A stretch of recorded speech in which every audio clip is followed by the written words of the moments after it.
राजुरा तरुणी हत्याकांडात तपासावर प्रश्नचिन्ह, जयश्रीताई शेळके यांचा पोलीस यंत्रणेवर गंभीर आरोप. जळगाव जामोद प्रतिनिधी. राजुरा शिवारात आढळलेल्या तरुणीच्या बहुचर्चित हत्याकांडाच्या तपासावरून शिवसेना उबाठा गटाच्या राज्य प्रवक्त्या जयश्रीताई शेळके यांनी पोलीस यंत्रणेवर गंभीर प्रश्न उपस्थित केले आहेत. या प्रकरणातील खरे आरोपी अद्याप मोकाट असून, निष्पाप व्यक्तींना गुन्ह्यात अडकवण्यात आल्याचा आरोप त्यांनी केला आहे. या प्रकरणाच्या पार्श्वभूमीवर त्यांनी जळगाव जामोद पोलीस ठाण्याला भेट देऊन संबंधित अधिकाऱ्यांशी चर्चा केली. तसेच तपासाची माहिती घेताना स्थानिक गुन्हे शाखेच्या कामकाजावरही नाराजी व्यक्त केली. तपासातील निष्काळजीपणा आणि दिशाभूल करणाऱ्या कारवाईमुळे मध्य प्रदेशातील एका आदिवासी पिता पुत्राला खुनाच्या आरोपाखाली अटक करण्यात आली होती.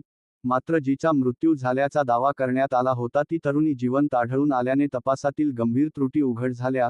विशेष म्हणजे, या प्रकरणात मृत तरुणीची ओळख अद्याप निश्चित झालेली नसल्याचे समोर आले आहे. त्यामुळे खरे गुन्हेगार कोण, हा प्रश्न अजूनही अनुत्तरित आहे. निष्पापांना आरोपी ठरवण्यापेक्षा खऱ्या गुन्हेगारांपर्यंत पोहोचणे हेच तपास यंत्रणेचे कर्तव्य असल्याचे जयश्रीताई शेळके यांनी स्पष्ट केले. पोलीस टाइम्स मराठी न्यूजसाठी मुख्य संपादक जावेद शाह.